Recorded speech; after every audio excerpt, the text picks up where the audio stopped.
राघव चड्ढा का आपने देखा अभी हाल में? सायोनी घोष है ना, वो चड्डा नहीं है, इसीलिए वो चड्डा चड्डी नहीं होगा कभी।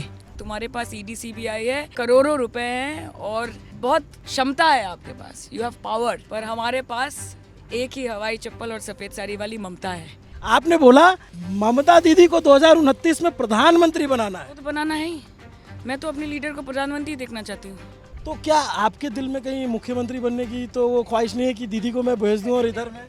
जैसे शुभेंदु अधिकारी चुनाव लड़ रहे हैं भवानीपुर से, मैंने सुना आपकी स्पीच में आपने उनको बी ग्रेड नेता बोला, ऐसा भाई वो भी तो है, भाषा सुनिए उनकी, ममता ममता नाम लेकर पुकारता है। क्या क्या सोचते हैं, बी ग्रेड नहीं वो सी ग्रेड है।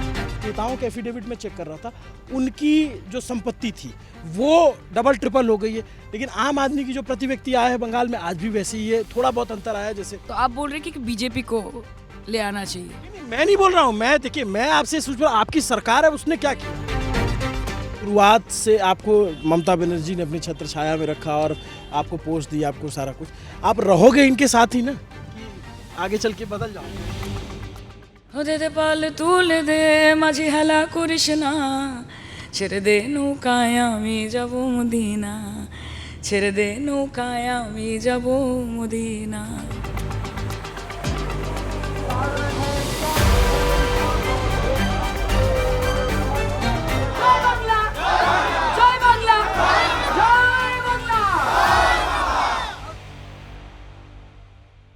जनता अपने नेता के इंतजार में बेकरार है।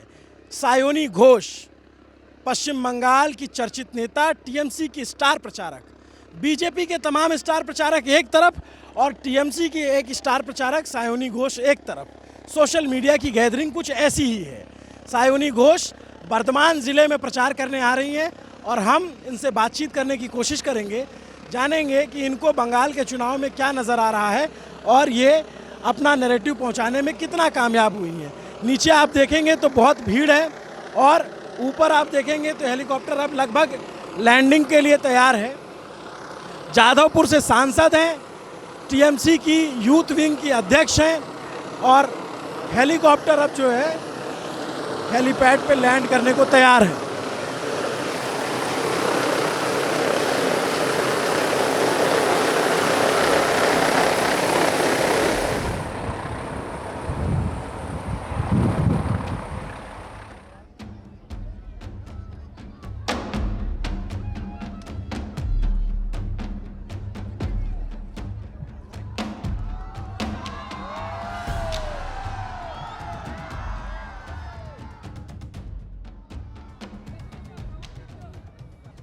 नमस्ते, कैसी हैं आप? नमस्ते, आप कैसे हैं? मैं एकदम अच्छा हूँ।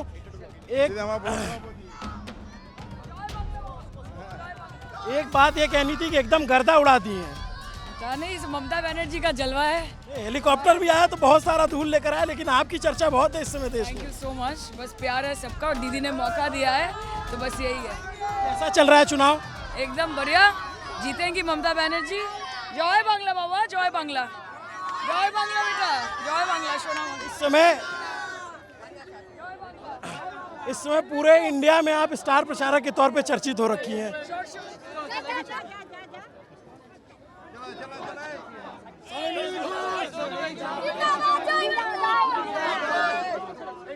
थोड़ा सा रहेगा। हाँ हाँ, कोई कैंपेन ट्रेल है आपका।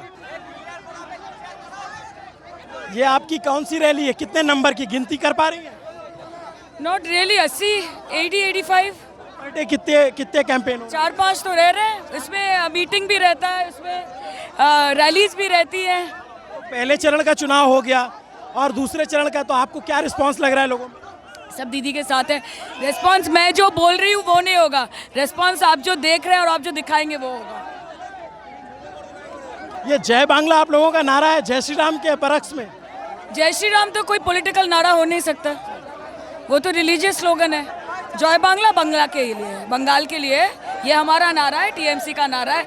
हमको राम का नाम लेके, राम जी का नाम लेके राजनीति नहीं करनी पड़ती, इतना बुरा वक्त नहीं आया है टीएमसी का। बट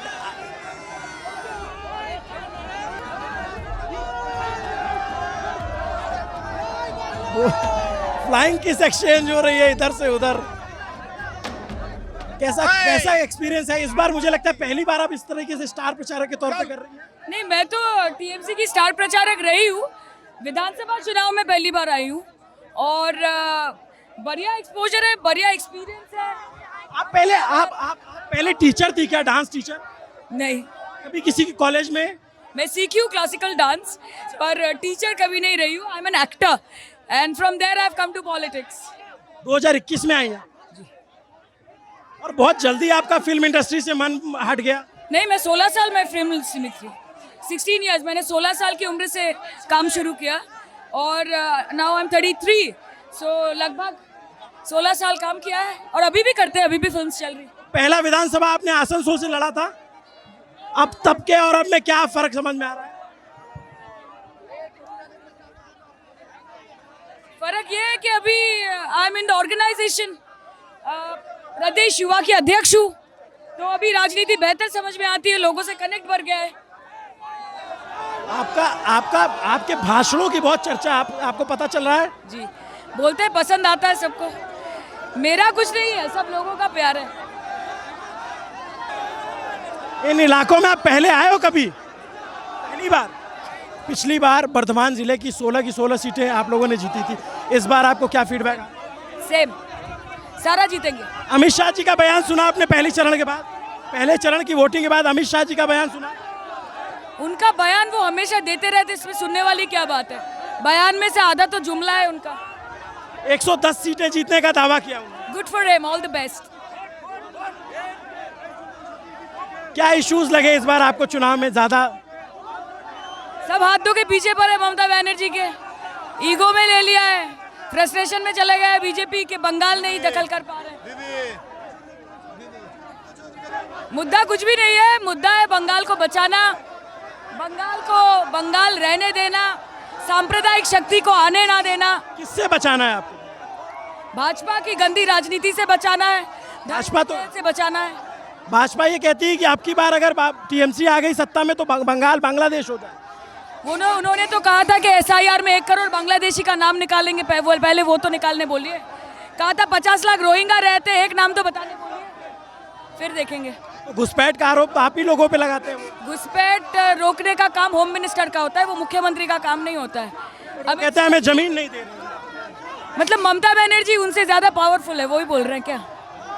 आज एक प्रदेश की मुख्यमंत्री वो इतनी पावरफुल है कि वो देश के होम मिनिस्टर को इंटरनल सिक्योरिटी के लिए वो रोक रहे हैं, यही बोलना चाह रहे हैं। वो कह रहे हैं कि लैंड जहां चाहते हैं वहां नहीं मिल रही। सुनिए, ये सब बातें बनाना बंद कीजिए। जब तक ऐसे मुद्दे को बचा के रखेंगे तब तक भाजपा टिकी रहेगी, यही असली मुद्दा है।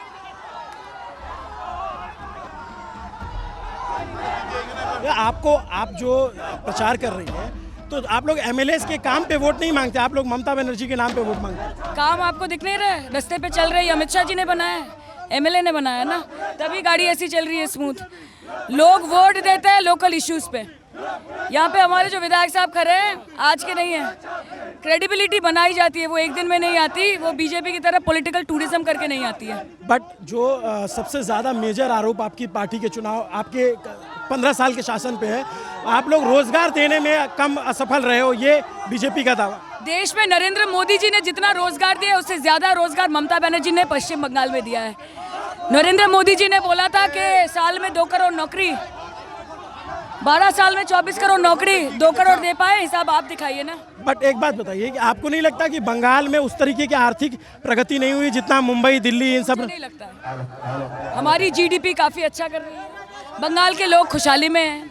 अगर बंगाल के लोगों को परिवर्तन चाहिए तो वो मैंडेट बंगाल के लोग देंगे, लेकिन इस मिट्टी में, बंगाल की मिट्टी में विभाजन का कोई स्थान नहीं है। जो communal politics, hate politics Narendra Modi, Amit Shah और भारतीय जनता पार्टी करती है, उसका कोई स्थान नहीं है। इस स्टेज भागा तो अभी स्पीच देने जा रही हैं यहाँ पर, क्योंकि पीछे पब्लिक है।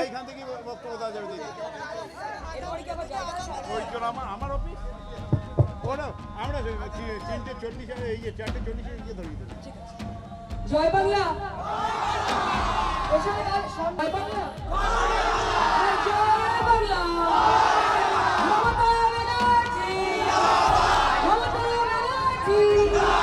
तृणमूल कांग्रेस, मोदी हटा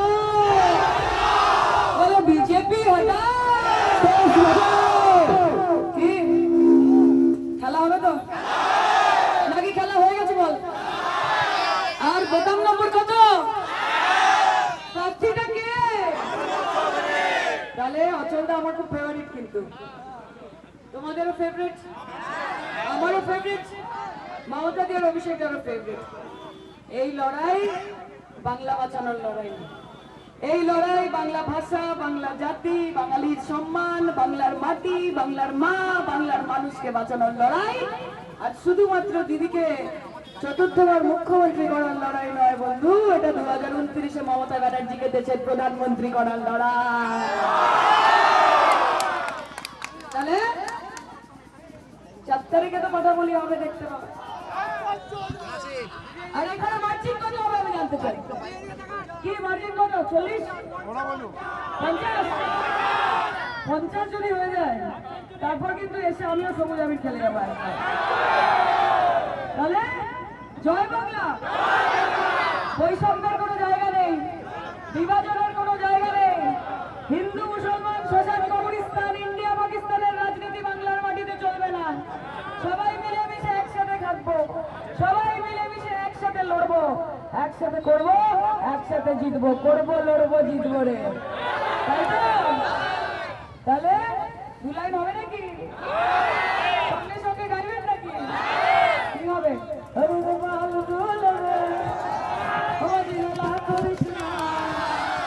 ছেড়ে দে নৌকায় আমি যাব, ছেড়ে দে নৌকায় আমি যাব।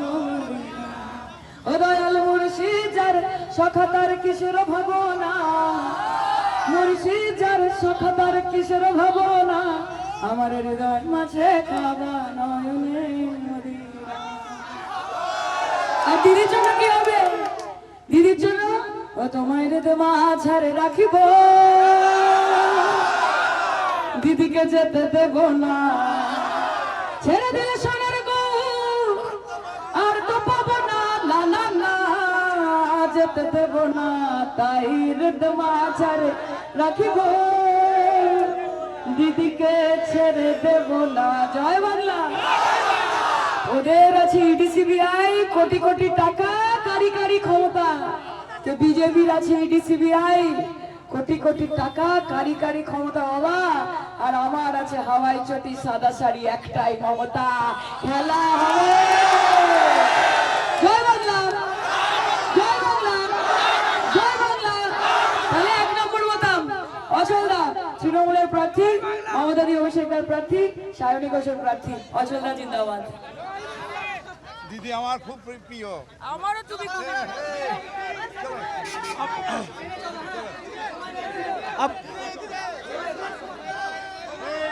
अब थोड़ा अपने आप भाषण का हिंदी अनुवाद बताएंगे?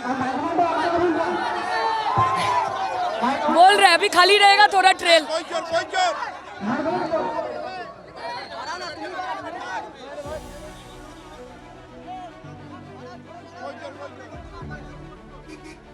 কই চোর, কই চোর? दिन में कितनी मीटिंग कर? देखिए अभी तो एकदम लास्ट मोमेंट पे आ गए हैं, तो अभी थोड़ा सा गेम अप कर दिया है। जैसे शुरू में 4-5 करते थे, अभी ऐसे सुबह को एक हाफ हो गया, बार बार कलकत्ता जाने के बाद 5-6-7 मीटिंग कर दे रहे हैं, और छोटे छोटे। एक बात बताओ, आप अब अपने भाषण का थोड़ा अनुवाद तो बताओ हमारे दर्शकों को। कुछ नहीं, हम बोल रहे हैं आपको कि विभाजन की राजनीति नहीं करने देंगे बंगाल में, धर्म की राजनीति नहीं चलेगी बंगाल में। और ये जो अपना ताकत लगा रहे हैं यहाँ पे, जो मैंने बोला कि तुम्हारा अच्छी ईडी सीबीआई, कोटी कोटी टाका, काड़ी काड़ी क्षमता, इसका मतलब है कि तुम्हारे पास ईडी सीबीआई है, करोड़ों रुपए हैं और बहुत क्षमता है आपके पास, यू हैव पावर। पर हमारे पास एक ही हवाई चप्पल और सफ़ेद साड़ी वाली ममता है। कैसे राइम में आता है ये? तुम्हारा अच्छी ईडी सीबीआई, कोटी कोटी टाका मतलब करोड़ों पैसे, कोटी कोटी टाका, काड़ी काड़ी मतलब ढेर सारा क्षमता मतलब पावर, और आमार अच्छे मतलब मेरे पास है हवाई चोटी, हवाई चप्पल, सादा साड़ी, सफ़ेद साड़ी, एकटाई मतलब एक ही ममता। सो ऐसे आता है कि तुम्हारा अच्छे ईडी सीबीआई, कोटी कोटी टाका, काड़ी काड़ी क्षमता, हमारा अच्छे हवाई चोटी। पूरा नहीं बता रही है। मैं क्या है कि मैं 20 दिन से बंगाल में हूँ, तो आमी अल्पो अल्पो बंगाली बुझती पारी। तो आपने बोला कि ममता दीदी को 2029 में प्रधानमंत्री बनाना है। वो तो बनाना है ही। मैं तो अपने लीडर को प्रधानमंत्री देखना चाहती हूँ, क्या प्रॉब्लम है इसमें? मेरे को प्रॉब्लम नहीं, आपके जो पुराने साथी हैं उनको प्रॉब्लम हो गई। आप देखिए, वो उनका व्यक्तिगत रूप से उनका ओपिनियन हो सकता है, लेकिन मैं नहीं बोल रही हूँ ये मेरे पार्टी का लाइन है, मैं नहीं बोल रही हूँ ये मेरे पार्टी के लोग बोल रहे हैं, मैं बोल रही हूँ। मैं as an individual, as a member of parliament Shayoni Ghosh, मैं बोल रही हूँ कि मैं अपने पार्टी, अपनी लीडर ममता बनर्जी को 2029 में देश की महिला प्रधानमंत्री के रूप में देखना चाहती हूँ। बट तो फिर लोग ये आजकल आप चूंकि बहुत पॉपुलर हो गई, मतलब पैन, मैं आपको ये कॉम्प्लीमेंट कर रहा हूँ ऑन कैमरा कि पैन इंडिया आप जो है इस समय बहुत पॉपुलर हैं। बीजेपी के बहुत सारे स्टार प्रचारक यहाँ आ रहे हैं और जो टीएमसी के एक स्टार प्रचारक जिसकी चर्चा पूरे देश में वो आप हैं। तो क्या आपके दिल में कहीं मुख्यमंत्री बनने की तो वो ख्वाहिश नहीं है कि दीदी को मैं भेज दूँ और इधर मैं I am a very new entrant to politics. मेरा तो अभी, मैं मतलब राजनीति के स्कूल में मैं क्लास 1 में पढ़ती हूँ शायद, अभी तो सीखा ही नहीं कुछ। दीदी ने, अभिषेक जी ने, टीएमसी पार्टी ने मुझे इतना बड़ा प्लेटफॉर्म दिया है और मैं बहुत मिडिल क्लास फैमिली से आती हूँ। 16 साल की उम्र से मैं एक्टिंग करती थी। फिर 2021 में ममता जी के साथ भेंट हुई। इसके पहले भी मैंने सरकार के विरोध में भी बहुत बातें कही थी as an individual and as an actor. Mamata ji के विरोध में भी कहा था बहुत कुछ, पर दीदी को मुझ पे कोई गुस्सा नहीं था। जब 2021 में ऐसा सिचुएशन आ गया कि बंगाल बीजेपी दखल करना चाहती थी और वो रकस क्रिएट कर रही थी, तो मुझे लगा कि बंगाल के लिए लड़ना पड़ेगा। और तब ममता जी ने मुझे ऐसा एक प्लेटफॉर्म दिया, 2021 में विधानसभा चुनाव लड़ने का मौका दिया। हालांकि वहाँ पे मैं लगभग 4000 वोटों से मैं हार गई पहली बार। तो फिर दीदी और अभिषेक जी ने कहा, और तब प्रशांत किशोर जी भी थे, तो उन्होंने भी कहा कि देखो शाइनी, हार जीत तो लगी रहती है ज़िंदगी में, पर आप में पॉलिटिकल मेटल है। तो मैंने कहा क्या खाक मेटल है मुझ में, हार गई मैं आके, अब ना मेरे को सिनेमा में जाऊंगी तो वहाँ पे भी अधूरा सा लगेगा, यहाँ पे भी काम कर रही हूँ तो अधूरा सा लग रहा है। तो उन्होंने बोला कि politics is a game of patience और आप में पॉलिटिकल मेटल है, आप रहिए पार्टी के साथ और आप ऑर्गेनाइजेशन का काम सीखिए, क्योंकि जब तक आप ऑर्गेनाइजेशन नहीं सीखेंगी, because TMC is organisationally very strong. हर बूथ में हमारा झंडा रहता है, हर घर में हमारा झंडा पहुँच जाता है। तो बोला कि आप ऑर्गेनाइजेशन सीखो। तो मैंने कहा ठीक है, सीख लेंगे, किसमें कौन सी बड़ी बात है। पर मुझे इल्म ही नहीं था कि क्या होता है organisation. I had no idea because I was not interested in politics at all. तो फिर अभिषेक जी ने अपना पोस्ट, मैं उनकी बहुत आभारी हूँ कि अभिषेक जी ने उनका पोस्ट, जो स्टेट मतलब प्रदेश अध्यक्ष, युवा अध्यक्ष का जो पोस्ट है, जो वो रहते थे, वो रह चुके थे, तो उन्होंने, वो खुद नेशनल जनरल सेक्रेटरी बन गए और ये पोस्ट मुझे उन्होंने ऑफ़र किया।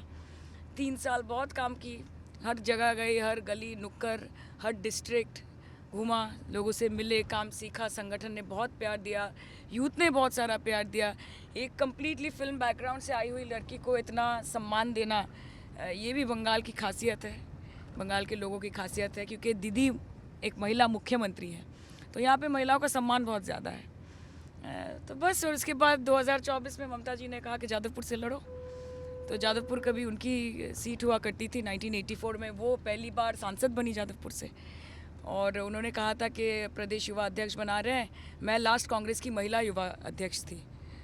तो उसके बाद जी ने बनाया। जी, तो उसके बाद टीएमसी में महिला अध्यक्ष भी आप पहली बार हो, तो संभाल के रखना। अभिषेक जी ने कहा कि चमड़ी मोटी कर लो, बहुत कुछ सुनने में आएगा, politicians should have a thick skin. तो ये सब गुरु ज्ञान लेके बस उतर गई पॉलिटिक्स में। तो अभी क्या क्या सुन रहे हो आप? अभी तो लोगों को पता भी, अभी तो न्यू इंट्रोडक्शन का कोई है नहीं। अब बंगाल के सोशल मीडिया पे आप अपने जो आपके भाषण आए उस पर जो रिएक्शन है देख रहे हो, खास करके जो काबा वाला गीत है, वो क्या गीत है, क्या है? आप वो तो एक बंगाल का बहुत पॉपुलर फोक गाना है। क्या है? वो बोलते हैं कि माजी को बोलते हैं कि माजी पाल तू ले दे, मतलब सेट अश्योर, अब चलिए, अभी अब वेट नहीं करना है, हमको काबा जाना है, हमको पुकारा है नबी जी ने, यही गाना है। और ये बंगाल का बहुत पॉपुलर गाना है। काजी नजरुल इस्लाम का लिखा हुआ है क्या? नहीं ऐसा, ये it's a very popular folk song. और मैंने भी ये कहीं सुना था, मतलब कभी भी आप यूट्यूब में अगर आप सर्च करो तो ये आपको मिल जाएगा। तो बस अभी कहीं गए तो किसी ने बोला कि दीदी एक गाना सुनाओ, तो कभी ठाकुर जी का गाना गाते थे, ठाकुर जी का गाना गा लिया। ये जो अभी बोल रहे थे कि रिद माझा रे रागबो छेरे दे बोना, वो कृष्ण भगवान के लिए गाना क्या है। है वो गाना? वो बोलते कि आपके मेरे दिल में आपको रखेंगे, आपको छोड़ नहीं देंगे, छोड़ेंगे नहीं कभी, ठाकुर जी के लिए गाना है ये। तो ये गा लिया। तो वहाँ पे कुछ महिला आई थी, तो बोला कि और क्या गा सकते हैं, तो देखा कि बहुत लोग, मैंने बोला चलो दे दे पालतू ले दे गाई, ऐसे हाँ गाइए दीदी। ये गाना आज जाके अभी जाके आप सबने सुना है, लेकिन मैं 2021 से ये गाना गाती हूँ। अपने चुनाव में भी मैंने ये गाने बहुत ज़्यादा गाए हैं। तो हमारे बंगाल में गाने को लेके भी विभाजन नहीं होता। थोड़ा सा आप इसको गुनगुना सकते हैं? कौन सा गाना? ये जो पालतू जो है, हो दे दे पालतू ले दे माझी हाला कृष्णा, ছেড়ে দে নৌকায় আমি যাব মদিনা, ছেড়ে দे নৌকায় আমি যাব মদিনা। इसका मतलब है कि आप नाविक से कह रहे हो कि चलो। नाव छोड़ दो, मदीना लेके और चलो। दूसरा जो गा रही थी वो क्या था?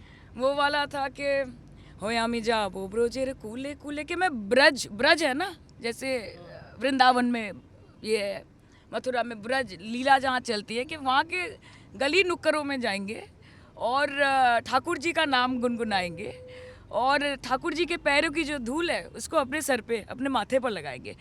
हाँ, आमी ओई नयने नयन दी आर तो फिरबो ना। एक बार जो ठाकुर जी के नैनों में नैन मैंने डाल लिया तो वहाँ से मैं मुड़ूंगी नहीं। आमी ओई नयने नयन दिए আর তো ফিরবো না, না না না ছেড়ে দেবো না তোমায় হৃদ মাঝারে রাখিবো।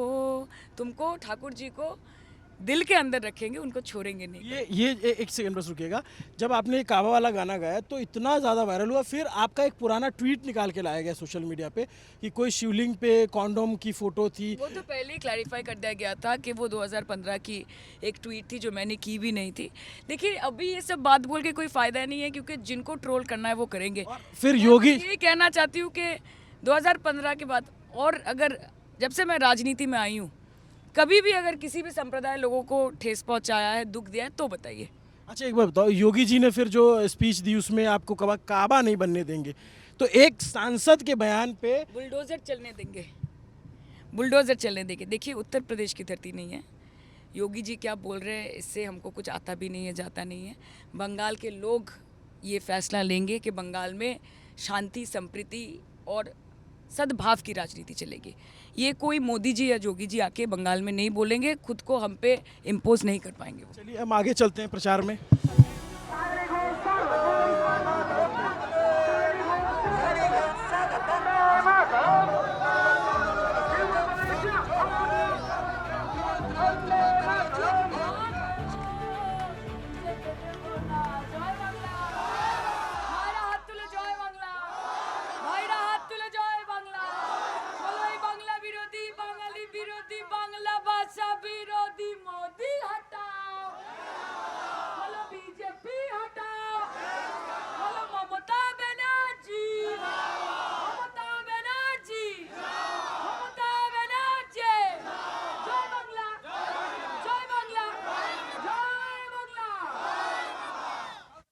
पाँच साल के हिसाब से आप प्रॉपर पॉलिटिशियन हो गए हो, मतलब स्पीच देना, ओरिएंटेशन, आई कोऑर्डिनेशन। लोगों का प्यार है। अब जिसकी लीडर ममता बनर्जी हो वो ना सीखेगी तो कौन सीखेगा बताइए। चलिए आगे बात करें। बार बार मैं आपके भाषणों में सुन रहा हूँ आप प्रधानमंत्री नरेंद्र मोदी और बीजेपी को बांग्ला विरोधी बताते हो, ऐसा क्यों है भाई? वो तो यहाँ पे चुनाव लड़ रहे हैं, उनके लीडर यहाँ बोलते हैं तो बोलते हैं बांग्लादेशी। बंगाली भाषा को अमित मालवीय ने बोल दिया बांग्लादेशी भाषा। मछली बेचते हैं दूसरे राज्य में, बीजेपी शासित राज्य में जाके तोड़फोड़ मचा देते हैं। यहाँ पे आके नौटंकी कर रहे हैं मछली खाने का, भगवा पहन के मंगलवार के दिन। चलो एक अच्छा चीज़ है। अनुराग ठाकुर जी ने बोला था गोली मारो सालों को, गोली मारो सालों को से लेके मछली खाने वालों तक टीएमसी ने घुसा दिया। ये टीएमसी का पावर है ना। बंगला विरोधी तो है ही। बंगाल का 2 लाख करोड़ बकाया है, मनरेगा के खाते में बकाया है, आवास योजना के खाते में बकाया है, मिड डे मील का पैसा नहीं देते, बच्चे खा नहीं पाते। ममता जी प्रोवाइड कर रही है ना सब कुछ। तो ये उनका यही है कि ठुकरा के मेरा प्यार मेरा इंतकाम देखेगी। बंगाल के लोग हमको वोट नहीं देते, हम बंगाल को नोट नहीं देते, यही है। एक बात बताइए कि जैसे शुभेंदु अधिकारी चुनाव लड़ रहे हैं भवानीपुर से, और मैंने सुना आपकी स्पीच में आपने उनको बी ग्रेड नेता बोला, ऐसा भाई वो भी तो है। भाषा सुनिए उनकी। जिसने पाल पोस के बड़ा किया, जिसने शुभेंदु अधिकारी बनाया, शुभेंदु अधिकारी को 33 पोस्ट देके मंत्री बनाया, उसके परिवार के लोगों को सबको गद्दारी की है ना। आज क्या बोलता है? ममता ममता नाम लेकर पुकारता है, सम्मान तक नहीं देता ममता बनर्जी को। खाला बोलता है, फूफू बोलता है। तो क्या क्या सोचता है? बी ग्रेड नहीं, वो सी ग्रेड है, बी ग्रेड नहीं है. I would like to rephrase it and rectify my statement. He is not a B grade politician, he is a C grade politician. But he is contesting from Bhabanipur. आपको लगता है कि कोई challenge है वहाँ पे इस बार? 2 जगह से हारेंगे इस बार. नंदीग्राम से भी हारेंगे, भवानीपुर से भी हारेंगे. नहीं, आप तो, मैं थोड़ा सा अब जनता के पर्सपेक्टिव से बात करता हूँ. मैं जब बंगाल घूमता हूँ या देख रहा हूँ, तो एक यहाँ पे जो सबसे बड़ा इशू लगा कि जो सरकारी कर्मचारी, उनका डीए नहीं मिलता बंगाल में. 22% अभी आप लोगों ने बढ़ा किया है, देश का एवरेज 60% है. दूसरा मैं देख रहा हूँ कि जो नेताओं के एफिडेविट में चेक कर रहा था, उनकी जो संपत्ति थी वो डबल ट्रिपल हो गई है. लेकिन आम आदमी की जो प्रति व्यक्ति आय है बंगाल में आज भी वैसी ही है, थोड़ा बहुत अंतर आया जैसे. देखिए, तो आप बोल रहे हैं कि बीजेपी को ले आना चाहिए. नहीं, मैं नहीं बोल रहा हूँ. मैं, देखिए, मैं आपसे सोच रहा हूँ आपकी सरकार है, उसने क्या किया? हमारी सरकार के विरुद्ध अगर कोई भी एंटी इनकम्बेंसी है, पहले एंटी इनकम्बेंसी की बात करते हैं, तो हमारी सरकार ने रेक्टिफिकेशन किया है. 77 ऐसे एमएलए हैं जिनको विधायक है, पूर्व के विधायक है, जिनको टिकट नहीं मिला. तृणमूल करप्शन के अगेंस्ट तृणमूल का 0 टॉलरेंस पॉलिसी है. जो करप्ट है, जिनके अगेंस्ट चार्जेस आए हैं, सबको तृणमूल ने लगभग ड्रॉप कर दिया है. नेताओं की आय कैसे बढ़ रही है, कहाँ से बढ़ रही है? सिर्फ एफिडेविट पढ़ने से नहीं होगा. कोई बिजनेस करता है, कोई 50 सालों से नेता बना हुआ है, लोगों से लेके पैसे मार के तो बनाया है, वो तो आप नहीं बोल सकते. अगर वो होता तो 3 बार 4 बार के एमएलए कैसे होते सारे? पब्लिक में एक्सेप्टेंस है ना, पॉपुलैरिटी है ना. और रही बात डीए की, आप एक चीज़ देखिए कि आज ममता बनर्जी, वो क्यों चाहेंगी कि हम किसी का पैसा रोकें? चाहे वो डीए हो, चाहे वो और कोई चीज़ हो, ममता बनर्जी हमेशा चाहती है कि मैक्सिमम यूटिलाइजेशन किया जाए, सबको खुश रखा जाए. हमारे कहाँ पे हम नहीं कर पा रहे हैं कि आज हमको सेंटर से कोई सपोर्ट नहीं मिलता. 2 लाख करोड़ का मतलब समझते हैं आप? ये जो 5 साल से, ये स्टेट को पैसा कहाँ से मिलेगा? सेंटर तो हमें कुछ देती नहीं है. ममता बनर्जी उनमें से वेलफेयर स्कीम्स लाई है. 94 वेलफेयर स्कीम्स चलते हैं बंगाल में. हर समुदाय, हर स्ट्राटा के लोग, from BPL categories to middle class category, सबके लिए कुछ ना कुछ, किसी को साइकिल देना, किसी को स्वास्थ्य साथी, हर किसी को स्वास्थ्य साथी का कार्ड देना, महिलाओं को 13,000 रुपये, 1,700 रुपये लुकिर भंडार देना, बच्चों को स्कूल जाने के लिए बैग देना, जूते देना, कपड़े देना, पढ़ाई करने के लिए युवाओं को टैब देना, किसानों के लिए काम करना, मजदूरों के लिए काम करना, सभी के लिए काम कर रही है. पर हमारे पास तो कोई असिस्टेंस नहीं है सेंट्रल का. और इसीलिए केंद्र में जो सरकार बैठी है वो बांग्ला विरोधी है. वो नहीं चाहती है कि बांग्ला बढ़े, आगे बढ़े. बीजेपी तो आरोप लगाती है कि भाई आप लोग जो सेंट्रल की योजना है वो अपने राज्य में लागू नहीं होने देते, ताकि आपको ये ना लगे कि वोटर जो है वो मोदी हम की इतनी बार गए मीटिंग करने जल जीवन मिशन के लिए, हमारे मुंह पे कह दिया गया कि पैसा नहीं देंगे आपको, जो करना है कर लो, पैसा नहीं देंगे. यूटिलाइजेशन सर्टिफिकेट्स दे देते हैं, सब दे देते हैं. इतना बड़ा बड़ा ये बनाते हैं हम लोग, बड़ा बड़ा फाइल बनाते हैं हम लोग, फाइल बना के हम देते हैं. They don't reckon. ये जो मनरेगा का पैसा इन्होंने रोक के रखा है, ये तो कोर्ट ने भी, ऑनरेबल कोर्ट ने भी बोल दिया कि ये आप नहीं कर सकते. You cannot stop payments of the daily veg workers. सुना इन लोगों ने? ममता बनर्जी दे रही है मनरेगा पैसा, they are suppose to give, नहीं देते. आवास योजना का पैसा देना नहीं देते, बंद कर दिया है. आवास योजना का पैसा ममता बनर्जी बांग्लार बना रही है, उत्तराखंड बना रही है, चाशुंदूरी कर रही है नॉर्थ बंगाल में. तो काम हो रहा है, काम चल रहा है. लोगों के चेहरे से आपको पता चलेगा कि इनका भरोसा, लोगों का भरोसा ममता दी के प्रति है. बट लेकिन एक बात बताइए, एक चीज जो मैं चुनाव में देख रहा हूँ और पीछे भी रहा, जो बंगाल के चुनाव में हिंसा होती है राजनीतिक, उसको आप कैसे देखती हो? और आरोप आपके कार्यकर्ताओं पे लगता है, और छोड़िए सिर्फ बीजेपी नहीं, कांग्रेस के, आज राहुल गांधी ने ट्वीट किया, उनके एक कार्यकर्ता की हत्या हुई और टीएमसी के ऊपर आरोप लगाया कि टीएमसी के गुंडों ने मारा है. देखिए, किसी की हत्या हो, वायलेंस, प्री पोल, पोस्ट पोल वायलेंस हो, ये कोई भी नहीं चाहता. ये नंबर 1. राहुल जी के बारे में मैं ज़्यादा कुछ बोलना नहीं चाहती. वो अभी आके बहुत कुछ बोल रहे हैं टीएमसी के बारे में. हालांकि फैक्ट यही रहता है कि उनका ऑर्गेनाइजेशन इन बंगाल, कांग्रेस का जो ऑर्गेनाइजेशन है वो 0 है. वो इलेक्शन के पहले उनकी नींद खुलती है, आँख खुलती है उनकी, वो थोड़ा शोषा करते हैं यहाँ पे, और उसके बाद फिर लोग स्लम्बर में चले जाते हैं, हाइबरनेशन में. तो इस बारे में मुझे कुछ बोलना नहीं है. और जहाँ तक वायलेंस की बात है, अभी चुनाव चल रहे हैं, सेंट्रल फोर्सेस हैं, पूरे युद्ध का माहौल बना के रखा है सेंट्रल फोर्सेस ने, आप देख पा रहे हैं हर जगह। तो ममता बनर्जी की सरकार तो है नहीं, उनके पास पुलिस तो है नहीं, उनका कंट्रोल तो है नहीं। तो हम चाहेंगे लोग आए, it's democracy, it's a festival of democracy. Trinamool Congress को दहशतगर्दी करने की ज़रूरत नहीं है, हमको इंसाफ फैलाने की ज़रूरत नहीं है, हमको वोट ऐसे ही मिलेगा। हमारा जो चेहरा है वो मुख्यमंत्री ममता बनर्जी है। बीजेपी के पास कोई चेहरा नहीं है। आदरणीय प्रधानमंत्री जी आके यहाँ पे तो मुख्यमंत्री नहीं बनेंगे, फिर भी वो बोल रहे कि मैं 294 सीट्स पे मैं चेहरा हूँ।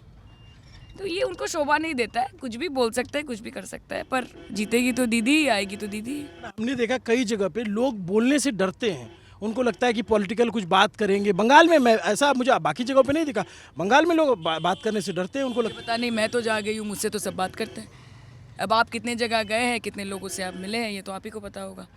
अच्छा एक बात बताओ, आपने एक चीज़ बोली कि शुरुआत से आपको ममता बनर्जी ने अपनी छत्र छाया में रखा और आपको पोस्ट दी, आपको सारा कुछ, आप रहोगे इनके साथ ही ना कि आगे चल के बदल जाओगे? देखिए, आज तक ममता बनर्जी जी ने, ये जो शुभेंदु अधिकारी की मैं बात बोल रही थी ना, ये गद्दार टर्म बंगाल में बहुत फेमस है कि मीर जाफर है ये सारे, कि जितना ममता बनर्जी ने किसी को दिया है उतना ज़्यादा गद्दारी किसी ने किया है। दीदी के प्रति मैं ड्यूटी बाउंड हूँ। आज मैं जो भी हूँ उनके लिए हूँ, वो उनसे सीख रही हूँ, उनको देख रही हूँ। हालांकि बंगाली में हम बोलते हैं कि आमी ओनार नोखेट जोग्य नहीं, मतलब मैं उनके वो कि नाखून के भी मतलब काबिल नहीं हूँ, इतनी भी मेरी हैसियत नहीं है। मेरा काम है उनके साथ रहना, उनकी ताकत बनना, पार्टी को आगे लेके जाना, अभिषेक जी का साथ देना। He is a very dynamic leader, जैसे पार्टी चला रहे, ऑर्गेनाइजेशन चला रहे, I am very very proud to have a leader like him. अब पार्टी मुझे जो काम देगी वो मैं करूँगी। राघव चड्ढा का आपने देखा अभी हाल में? सायोनी घोष है ना, वो चड्डा नहीं है, इसीलिए वो चड्डा चड्डी नहीं होगा कभी। Thank you. चलिए, तो ये सायोनी घोष, इनके साथ हमने जितना समय निकाल सकते थे बातचीत की, और अब प्रचार खत्म हो गया है, अब ये जा रही हैं। समय की कमी थी और भीड़ बहुत थी, हौच पौच था, इसलिए मुझे लगता है कि पूरी बात मैं नहीं कर पाया हूँ। पत्रकार के मन में एक हमेशा खलिज रहती है कि और पूछना था और पूछना था। तो इस वादे के साथ हमने सायोनी से ये कहा कि भाई हमें अगली बार हमारा जो न्यूज़ पिंच का प्रोग्राम है, आपका नेता कैसा, एक लॉन्ग फॉर्म इंटरव्यू, जिसमें हम आपको जान सकें, आपकी पॉलिटिक्स को समझ सकें, तो ये वादा हमने लिया है। अब देखिए कब अगली बार मिलती है। कम समय में, चुनावी व्यस्तता में आपको ये पूरी बातचीत कैसी लगी कमेंट करके ज़रूर बताइए। नमस्ते, अभिनव पांडे नाम है मेरा, आप देख रहे हैं न्यूज़ पिंच। अब चुनाव बंगाल का आखिरी चरण में है और अब मैं भी सोच रहा हूँ कि कुछ नेताओं के इंटरव्यू करता चलूँ। तो सायोनी का किया, बीजेपी के, कांग्रेस के कई नेता हैं, उनका भी इंटरव्यू भी आना बाकी है। देखते रहे न्यूज़ पिंच। न्यूज़ पिंच का काम करने का तरीका आपको कैसा लग रहा है कमेंट करके बताइएगा। सायोनी घोष की पॉलिटिक्स पे आप क्या सोचते हैं, जो वो कह रही हैं उससे आप कितना इत्तेफाक रखते हैं या ना इत्तेफाकी रखते हैं, ज़रूर कमेंट कीजिएगा। हमें फीडबैक मिलता है तो हम उस पर काम करते हैं। कैमरे के पीछे मेरे बहुत मजबूत साथी सुधांशु केसरवानी हैं, जो गाड़ी पे खड़े होकर के बहुत टफ सिचुएशन में फ्रेम बना रहे हैं। कभी गाड़ी में आगे बैठ रहे हैं, कभी पीछे बैठते हैं। बस ये कोशिश रहती है कि दर्शक की आई साइट बाधित ना हो, तो अपना मेहनत करते रहते हैं। मेरे साथी अभय पटेल हैं जो इसको एडिट करेंगे और बहुत मेहनत करेंगे, क्योंकि कई जगहों पे साउंड में ग्लिच भी होगा। तो ये पूरी टीम काम करती है। अभिनव पांडे सिर्फ कैमरे पे दिखता है। आप न्यूज़ पिंच देखते रहिए और अगर आपको हमारा काम अच्छा लगता है तो सुधांशु और अभय को थैंक यू कहिएगा। Thank you so much.